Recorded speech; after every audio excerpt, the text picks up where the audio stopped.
Buenos días a todos y a todos los presentes. La Universidad Miguel de Cervantes, con orgullo, está realizando su octavo encuentro Osvaldo Paya Sarteña.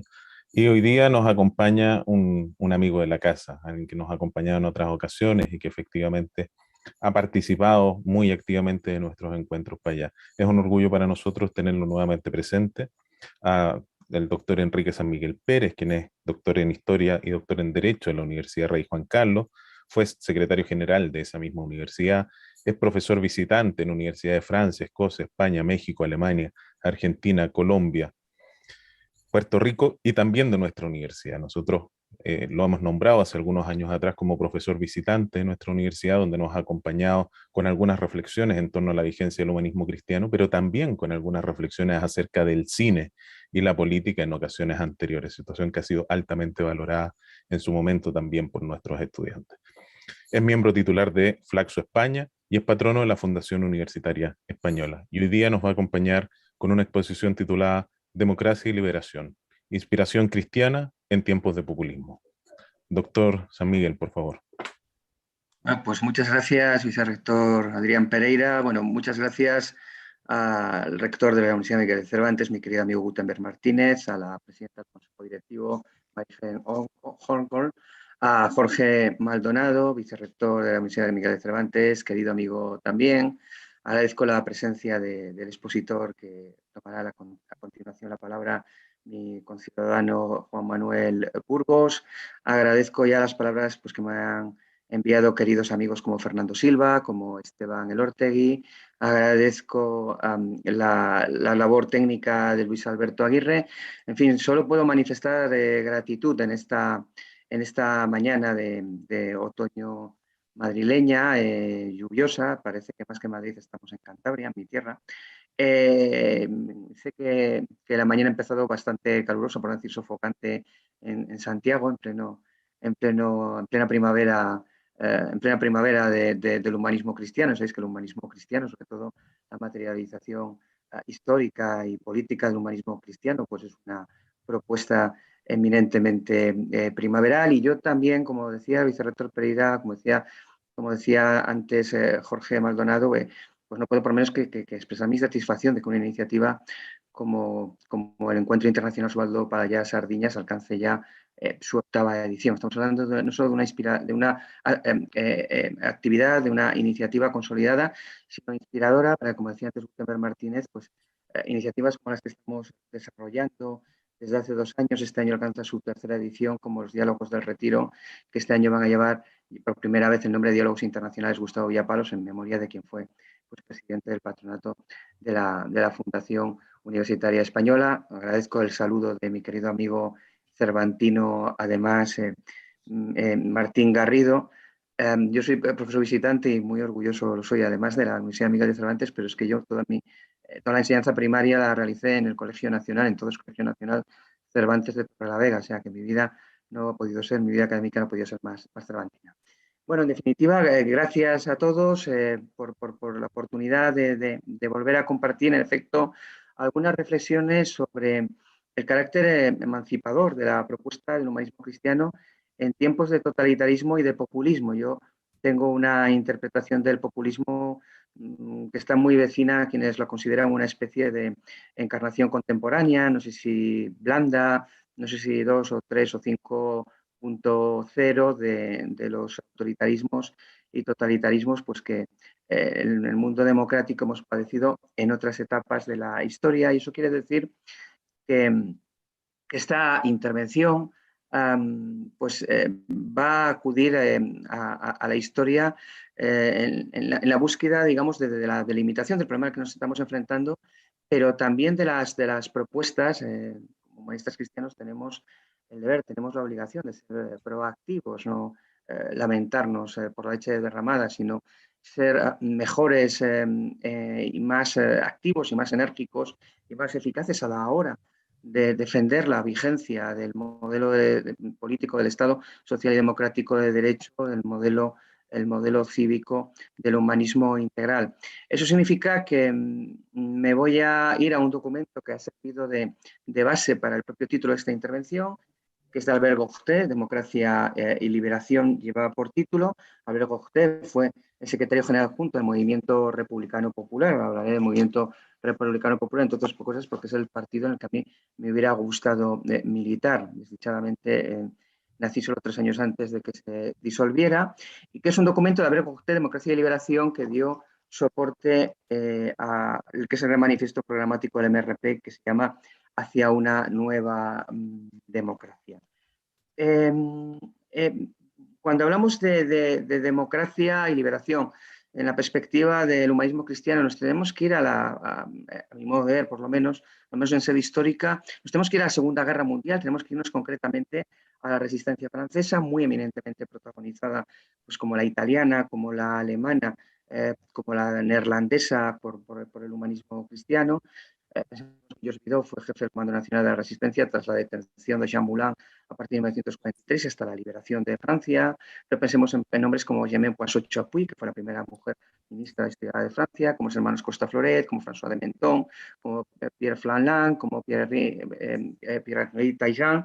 Y pensemos en Jean Le Canoë, que es nuestro, digamos, nuestro hilo negro de unidad con este tiempo, porque Jean Le Canoë tuvo como jovencísimo jefe de gabinete a un François Bayrou, que fue en fechas bien recientes, pues digamos, el inspirador político y estratégico del movimiento de la República en Marcha, ¿no? De la República en Marcha, la República en Movimiento, que llevó a la presidencia a Emmanuel Macron. Por lo tanto, acudir a la historia no es nunca acudir a masas, digamos, o a procesos inertes, sino acudir a la más palpitante y vigente actualidad y actualidad política y proposicional, ¿no? Pero digo que en esa resistencia se crea un movimiento que es el Movimiento Republicano de Liberación, y su creador es un estudiante de letras de 23 años de la Universidad de la Facultad de Letras de la Universidad de Lyon, se llamaba Gilbert Dry, a quien en 1944, un año después de la creación del MRL, van a asesinar los nazis en la Place Bercou de Lyon.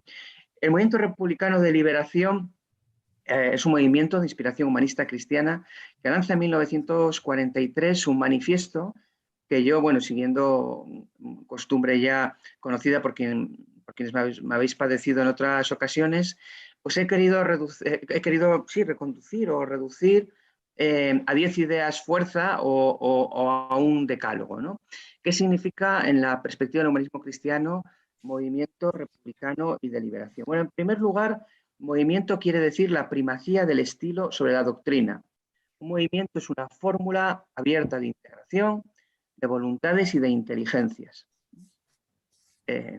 Esto diferencia a un movimiento de un partido. Las grandes soluciones del humanismo cristiano durante la guerra y la posguerra no van a ser partidos, van a ser uniones, van a ser movimientos, o van a ser llamamientos como en los Países Bajos, o se van a llamar sencillamente como en Italia democracia cristiana. Pero la primacía del estilo sobre la doctrina republicano, la reconstrucción de la República, ¿no? De la República en Francia, y liberación quiere decir emancipación espiritual y material de la ciudadanía. Este sería el primer renglón del decálogo, ¿no? Cuando hablamos de democracia y liberación, estamos empezando por hablar de movimiento de fidelidad republicana, es decir, fidelidad a la res pública, Estado de Derecho. En tercer lugar, de emancipación espiritual y material. En segundo lugar, liberación quiere decir refundación de un pueblo. Y un pueblo se refunda, dirá Gilbert Dry, sobre la fraternidad, el sufrimiento y los combates compartidos, los afanes compartidos. La democracia está en permanente refundación porque está permanentemente incompleta, ¿no? Como todo lo bello, ¿no? La Sagrada Familia incompleta, que está a punto de finalizarse en Barcelona seguramente, ¿no? Y incluso la Catedral de la Almudena antes de su finalización en Madrid, ¿no? Bueno, supongo que esto es opinable, pero la importancia del afán compartido, del sufrimiento y de la fraternidad. En tercer lugar, la propuesta republicana de liberación, la propuesta democrática de liberación, es revolucionaria porque pretende la transformación de las conciencias y de las costumbres. Estamos otra vez en el territorio del estilo. No me quiero alargar mucho, luego si queréis entramos en debate a todos estos respectos. En cuarto lugar, democracia y liberación quiere decir abrazar una opción política. Esto evidentemente se puede abordar desde otros planos, ¿no? Pero hay un deber, hay una obligación de participación política, de bajar de bajar al ring político, por así denominarlo, y de bajar al ring contra el dogma materialista. Todos los populismos, sin excepción, abrazan el dogma materialista. Pertenecen al ámbito del materialismo, no precisamente del espíritu. En quinto lugar, representan una ruptura, ¿no? Como diría Gilbert Ryle, yo modestamente le dediqué a esto un artículo, lo llamé así precisamente, vivir en ruptura. Hay que vivir en ruptura. Y eso significa propugnar la limpieza, la verdad y la eficacia. Es decir, romper con todo lo anterior, romper con el materialismo, es proponer un ideal político de limpieza, de veracidad y de eficacia. En sexto lugar, en democracia, si hay un deber que incumbe a la ciudadanía, es el deber de crear, porque la ciudadanía tiene el poder de crear. Movimiento republicano de liberación, o la liberación como poder para creación, el poder del pueblo para la libertad, ¿no? La admirable definición que la democracia dará en el Congreso Fundacional del MRP de París en noviembre de 1944, Marc Sanger, ¿no? Definición de la democracia como el poder del pueblo para la libertad, ¿no? Esto es un poder de crear. En séptimo lugar, fraternidad significa el regreso, el retorno a los medios políticos, porque la política, diría Gilbert Ryle, es eminentemente un espacio para la fraternidad. ¿Y cómo se convierte la política en un espacio para la fraternidad? Porque en el servicio público, en la acción pública, en la acción política, tenemos que ser ejemplares en la fraternidad. Si es de algo de lo que tenemos que dar ejemplo es de fraternidad. Los humanistas. En octavo lugar, dirá Gilbert Ryle, el rechazo de la mediocridad. No hay nada más mediocre que el populismo en pensamiento, en verbalización, en acción. Nada más mediocre y más cursi. Seguro que se os ocurren muchos ejemplos, a mí también. Hasta qué punto el populismo se repite a sí mismo en cuanto a cursilería y en cuanto a mediocridad. Y voy con los dos últimos renglones. Cuando Gilbert Ryle habla de la primacía del estilo, dentro de ese bloque, pero ahora ya más monográficamente, dice el estilo de la fe, del entusiasmo y del don de ser uno mismo. Esta idea de que Cristóbal Valenciano, ¿no? La elegancia es el estilo, y que es ser elegante, que es ser estiloso, ser desagradable, es decir, no pretender agradar, no pretender ser ni más ni menos que uno mismo, ¿no? Afirmación de la singularidad, la afirmación de la especificidad. El entusiasmo, ¿no? Decía Beatriz Elizabeth de Austria que no hay nada más agotador que un entusiasta. Bueno, pues hay un deber de estar entusiasmado en la perspectiva humanista cristiana, como no vamos a estar entusiasmados con la vida, ¿no? Con afrontar la existencia cada día. Y añade Ryle, en décimo lugar, este estilo es un estilo resistente, que se nutre de la mística, de la austeridad y de la contención, de la energía y de la convicción, de la fe en la política. Una democracia que aspira a la emancipación espiritual y material de la ciudadanía, en donde los ciudadanos son protagonistas de su propio proceso de emancipación. Es una democracia entusiasmada con la política, que cree en la política. Y no se puede estar uno está entusiasmado con la política, ni creer en la política, si no está entusiasmado con los políticos y con las políticas. La defensa de la actividad política, la defensa del servidor público y de la servidora pública, muy eminentemente. Bien, iba a comparar el manifiesto de Ryle del otoño de 1943, vamos camino al 80º aniversario. El año pasado, el 3 de marzo, fue el centenario del nacimiento de Ryle, con el Códice de Camaldoli, con la reunión fundacional de la democracia cristiana italiana, con sus ideas reconstructivas para una democracia cristiana, que es de julio del 43. Pero bueno, si queréis, si luego hay tiempo, regreso sobre ello, porque no quisiera sobrepasar el tiempo que me ha sido tan amablemente asignado. Bueno, de acuerdo con los principios de Gilbert Ryle, el mismo día de la liberación de París por tanquetas españolas, tanquetas de las fuerzas francesas de liberación, que llevaban nombres tan inequívocamente pues, españoles como Belchite o Jarama, Guadalajara o Santander, Amado Granel llegó al Hotel de Ville, llegó al Ayuntamiento de París antes que que el propio líder del Consejo Nacional de la Resistencia, Georges Bidault, y se puede decir que compartieron la alcaldía de París durante 24 horas los dos resistentes, el republicano español y el francés. Pero bueno, ese mismo día el MRP lanza a la ciudadanía francesa una carta en donde ya el movimiento republicano de liberación se ha convertido en el movimiento republicano popular.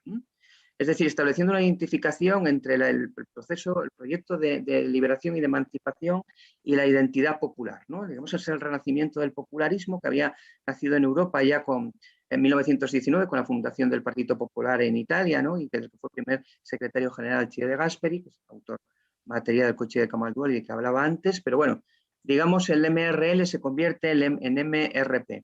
¿En qué consiste la carta fundacional del MRP de 25 de agosto de 1944, este proyecto democrático de liberación?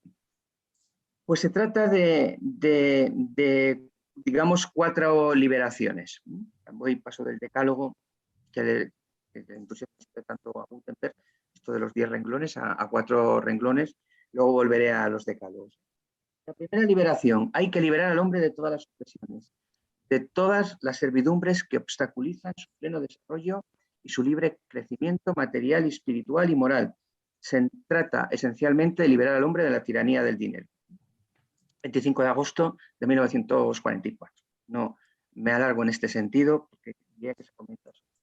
En segundo lugar, se trata de liberarle del estado de servidumbre al que le ha conducido y le mantiene un régimen económico y social que, al aceptar el beneficio como único regulador de la vida económica y al reservar a unos pocos el privilegio de beneficiarse de las riquezas materiales y de los frutos del trabajo común, le reservan al mismo tiempo el poder, las responsabilidades y la cultura. Estamos hablando de un debate, a mí lo del el combate cultural, la lucha cultural, y asociar al debate cultural conceptos, digamos, bélicos o parabélicos, me pone un poco nervioso. No hice la mili, no me dejó mi madre que la hiciera, y entonces son terrenos en donde me resultan movedizos, en donde no me muevo precisamente con excesiva seguridad. Pero en todo caso, no se trata solo de poder y responsabilidades, se trata de cultura también. Es decir, en esos ámbitos tiene que penetrar la ciudadanía, esos son los ámbitos en que debe producirse el protagonismo de la ciudadanía. La tercera liberación, dicen los republicanos de liberación, los republicanos populares franceses en 1944, es necesario liberarse del régimen capitalista. Lo dejo ahí, luego si queréis debatimos al respecto. Y finalmente, debe liberarse también al hombre de toda forma de estado totalitario que representa la más grande agresión contra la libertad al pretender anular las conciencias. Estaría muy principal de todas las propuestas populistas, ¿no? La anulación de las conciencias, ¿no? O en todo caso que sobreviva una conciencia que piense y que regule por todas las demás, ¿no? Bien, a partir de estos presupuestos, el MRP, como sabéis, forma parte del gobierno de Bagé, del gobierno provisional que monta el general de Gaulle en fin, la ciudad del tapiz, ¿no? de la tapicería, de verano de 1944. Joseph Bidault es ministro de Asuntos Exteriores, François de Menthon es ministro de Justicia, lleva la acusación pública francesa François de Menthon durante los procesos de Nuremberg. Pero bueno, a partir de las elecciones de 21 de noviembre de 1945, el MRP se convierte en partido de gobierno en Francia. Las dos elecciones de 1946, las que gana el 2 de junio y las que pierde a corta distancia del Partido Comunista, que gana las dos únicas elecciones que ha ganado en Europa Occidental en toda su historia, van a ser las de 21 de noviembre del 45 y las últimas de 1946, va a seguir siendo fuerza de gobierno, convertirse en la fuerza pues, protagónica, impulsora del proceso de construcción europea. Y es para su tercer congreso, el que se celebra el 14, 15 y 16 de marzo de 1947 en París, que se le encarga a un joven integrante de su dirección, joven entre los jóvenes, estamos hablando de los líderes de la resistencia, Albert Gaudet, que era un resistente bretón, concretamente de Saint-Brieuc, que además era bretonán, hablaba bretón igualmente. Le encargan que presente un documento programático, Democracia y Liberación, que será el documento en el que se va a basar hacia una democracia nueva, que va a ser el gran manifiesto programático, histórico manifiesto del MRP.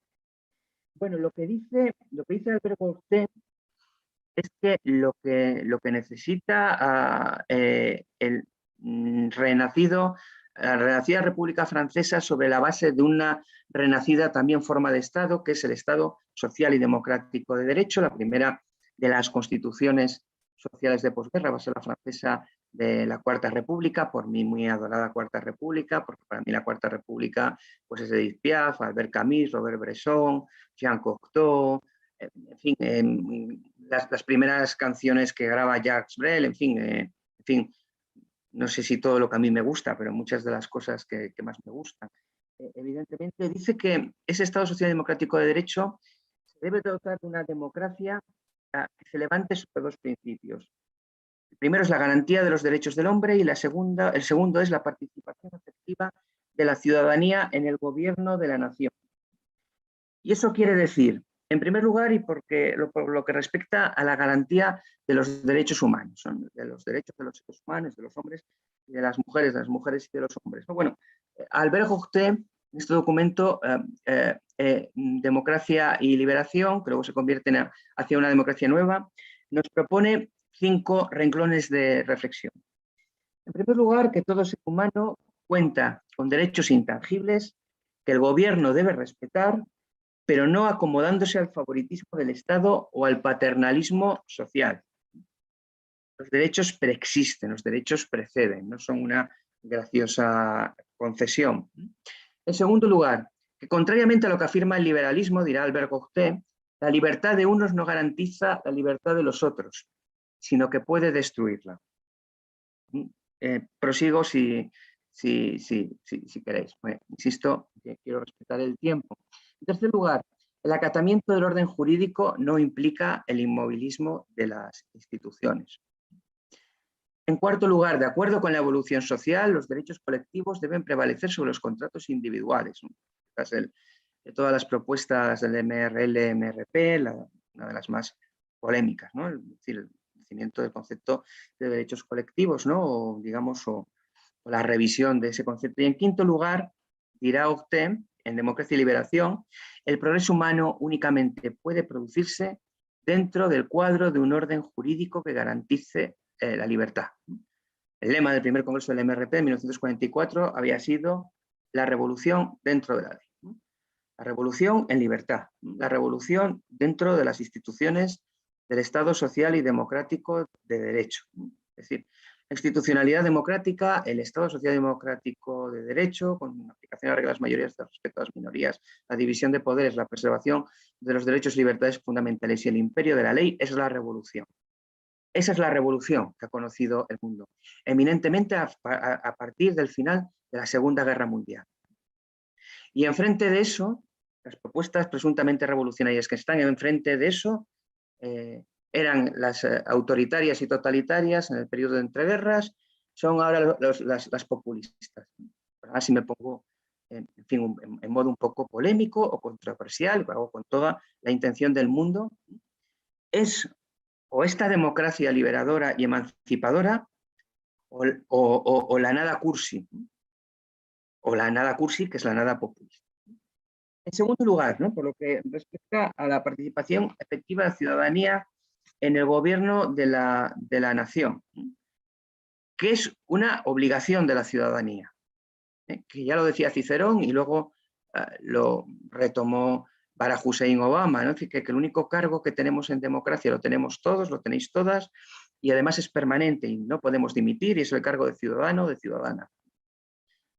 Y esto nos acompaña siempre. ¿De acuerdo? Pero aquí sí que voy a un decálogo. La verdadera democracia, por lo que respecta a la participación efectiva de la ciudadanía en el gobierno, es aquella que llama a cada ciudadano a asumir su parte dentro de la responsabilidad en la cosa pública. Necesitamos una ciudadanía activa, participativa y responsable. No basta con ir a votar. Hay que militar en la democracia. La democracia nos exige a todas ser militantes. Y si no participas, si no militas, luego no te quejes. Bueno, sí, quéjate si quieres, pero ¿Qué aportaste? ¿Qué diste al bien común? En segundo lugar, ello significa respetar todas las libertades. Y esto lo dice MRP en medio de los golpes comunistas en curso en Hungría y en Checoslovaquia. Y por eso el MRP hace especial énfasis en la libertad de expresión, como la más eminente de todas las libertades. Bueno, debate bonito si es una libertad que es la base, digamos, de todas las restantes libertades cívicas, ¿no? En tercer lugar, el MRP advierte especialmente contra la lógica de los liderazgos mesiánicos. El humanismo cristiano trabaja colegiadamente. Emancipación es emancipación de los liderazgos mesiánicos, es decir, de los salvadores y las salvadoras de la patria. Y bueno, no estoy pensando en nadie en particular en estos momentos, naturalmente que estoy pensando en varios en particular en estos momentos y seguro que tanto vosotras como vosotros también. Ojo con los mesías. Ojo con los mesías. En cuarto lugar,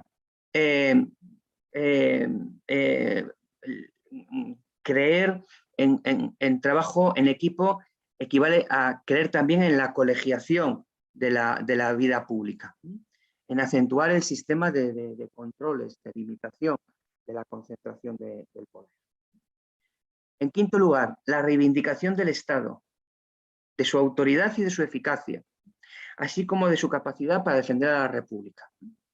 Medios públicos para defender el bien común, medios públicos para defender objetivos públicos. En sexto lugar, la democracia no se construye sin el orden o contra el orden. La democracia es también y de manera eminente el orden. Y nada más democrático que el orden. No hay libertad sin orden. El tema del orden es un tema, supongo porque soy caótico, pero precisamente me fascina. Dirijo un grupo de investigación sobre esta materia, un proyecto sobre este asunto, la historia del orden, ¿no?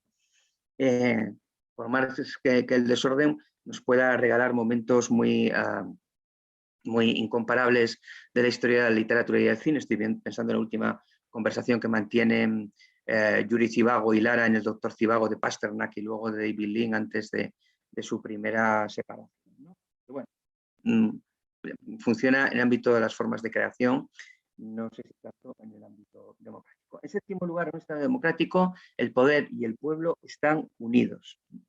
Insisto, poder no es una mala palabra, estuvo desterrada del vocabulario, parece de, digamos, la vida pública ordinaria, cuando accedamos a las responsabilidades de gobierno, cuando no. Hablemos del poder, ¿no? Hablemos del poder, pero del poder del pueblo para la libertad. Bueno, y voy encaminándome hacia los últimos 3 renglones de este decálogo y hacia, digamos, la conclusión de esta intervención. Acabo de completar aproximadamente la media hora, ¿no? En octavo lugar, según el MRP, el Estado de Derecho promueve una fórmula de representación individualista. Y la democracia tiene la obligación de promover la representación de todos los intereses sociales, no únicamente los individuales. Bueno, ahí dejo, digamos, esta diría, herencia, ¿no?, de la doctrina social de la Iglesia, cómo se promueven y representan los intereses no individuales.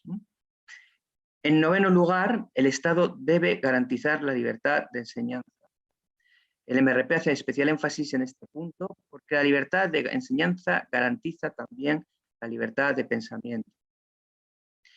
Y asegurar y respetar la libertad de pensar es la mejor garantía de todas las restantes libertades.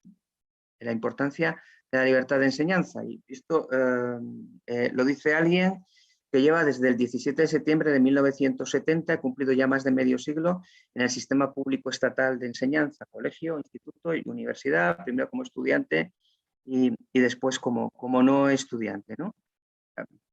Es decir, me temo que no soy especialmente sospechoso de hostilidad al sistema público estatal de enseñanza, pues desde esa posición, es decir, o sea, radical apoyo a la libertad de enseñanza y a una libertad de enseñanza que promueva la libertad de pensamiento. Sin la libertad de pensamiento, la democracia no va a existir. Y si hay algo que le pone nervioso al populismo, es la libertad de pensamiento. Una ciudadanía librepensadora, un país de librepensadoras y de librepensadores, esto al populismo le pone nerviosísimo. y, en fin, el Estado no puede sucumbir a ninguna obediencia material, partidaria, filosófica o religiosa. Debe existir equilibrio, lo dice el documento recordando el poema que Louis Aragon, el gran poeta comunista francés, le dedicó a Gilbert Dry, a este precursor del humanismo cristiano en política, equilibrio entre los que creen en el cielo y los que no creen en el cielo. Bueno, termino. ¿Esto a qué nos conduciría? Este análisis de estos dos pilares, respeto por los derechos y libertades fundamentales, por los derechos humanos igualmente, obligación de la ciudadanía de participación en el gobierno efectivo de la nación, como pilares de esta democracia emancipada y emancipadora, esta democracia liberadora de toda forma de servidumbre material, espiritual o moral. Bueno, en este sentido, en marzo de 1947, vamos camino del 75º aniversario, por lo tanto, los historiadores, y no digamos los historiadores del derecho, pues somos un poco pesados, ¿no? A la hora, digamos, de señalar aniversarios relevantes. Yo no soy una excepción. El MRP nos propone 3 tomas de posición, ¿no? O 3, digamos, instalaciones, ¿no? La instalación de 3 convicciones. En primer lugar, la convicción profunda de que en el ser humano el espíritu trasciende la materia, que la misión de la sociedad es la de organizarse para permitir a cada uno tender a la plena expresión de su personalidad. Un experto en personalismo que interviene a continuación, no seré yo quien me atreva a extenderme al respecto, ¿no? En segundo lugar, la constatación de un hecho histórico propio de la época moderna, la toma de conciencia por las masas y tanto desde el punto de vista social como internacional de su dignidad humana oprimida y la formación siempre explícita de su voluntad de liberación. Yo en este sentido invitaría mucho a que, si no la habéis visto, veáis una película. Antes hablaba Adrián de mi gusto por la relación entre la política y el cine, no la voy a desmentir, no me lo voy a desmentir eso precisamente. Una película de Ken Loach, relativamente reciente, que se llama El espíritu del 45. Ken Loach es trotskista, y yo no. No precisamente. Pero bueno, es una película que revela muy bien cómo era la vida, por ejemplo, en el Reino Unido en los años 30 del pasado siglo. La propuesta emancipadora del humanismo cristiano tiene que hacerse cargo como diría Albert Camus, tiene que enfrentarse con el rostro ensangrentado del mundo, ¿no? Tiene que hacerse cargo de esta realidad. Pero también recomendaría, claro, una película española, además porque se rodó el año en que yo nací, 1964, de Fernando Fernán Gómez, que se llama El extraño viaje, protagonizada por Carlos Larrañaga, por Sara Lezana, por un elenco verdaderamente espectacular, Marisa Ponte, en fin, que está rodada en Loeches, apenas a unos kilómetros de Madrid, y que, bueno, si alguien quiere saber cómo era España en 1964, no hace tanto tiempo, por lo tanto, pues que vea esta película. Es decir, no estamos precisamente acudiendo al Pleistoceno para encontrar, digamos, las raíces dramáticas de nuestro tiempo. Y en tercer lugar, el amor a la República, Francia, a Chile, a España, cada uno a la república de su país, cualquiera que sea su forma política, y el compromiso con su misión histórica al servicio del progreso. La democracia no existe porque sí, la democracia existe al servicio del progreso. Bueno, termino, ya lo prometo, de Albert Camus hablaba antes, En el verano, que es un libro del que hablé en el Payá del año pasado, me parece recordar de relatos de Albert Camus, relatos que terminó en 1947. Hay un relato que se llama Pequeña guía para ciudades sin pasado, que dedica a su Argelia natal. El relato es de este mismo año 1947, por eso lo he seleccionado, va camino del 75º aniversario. Y le hace una recomendación a Albert Camus a quienes quieran viajar.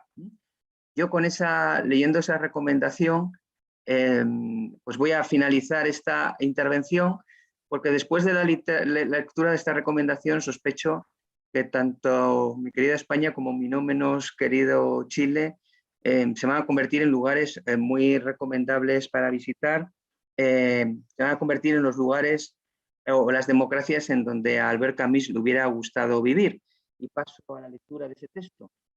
No, dice Camus, manera muy de Camus de empezar un párrafo, ¿no? Y además finaliza el relato así. Dice, decididamente no vayan a ese país aquellos que sientan su corazón tibio, aquellos cuya alma es una bestia pobre. Pero para aquellos que conocen los desgarramientos del sí y del no, del mediodía y de la medianoche, de la rebelión y del amor, para aquellos en suma que aman las piras erigidas frente al mar, hay allá una llama que les espera. Bueno, que sepáis todos que igual que sé muy bien que en Santiago hay una llama que nos está siempre esperando, que aquí en España y concretamente en Madrid tenéis igualmente una llama que os espera. Muchas gracias y me pongo a vuestra disposición. Muchas gracias, Enrique. No fue necesario ni siquiera avisarte el término del tiempo, cosa que me extraña, porque contigo siempre se puede hablar mucho, mucho rato. Recuerdo gratamente una conversación en un café cerca de la universidad, cerca de Huizinga, que nos debemos haber gastado un par de horitas. Eh, sí, siempre es muy grato conversar contigo, siempre es muy grato escucharte, y en ese sentido quiero transmitirte el agradecimiento en este recorrido en que nos llevaste por la historia, por los continentes, por los tiempos y también por algunas películas. Sin lugar a dudas, esto nos alimenta a seguir avanzando, en seguir pensando este humanismo vigente, este humanismo que efectivamente nos hace pensar en conjunto con la libertad de pensamiento, esta lógica del siempre atrevernos a pensar y el buscar aquellos equilibrios que nos permitan seguir avanzando. Te agradecemos tu participación en este octavo encuentro y esperamos seguir contando contigo mucho más Muchas adelante. gracias.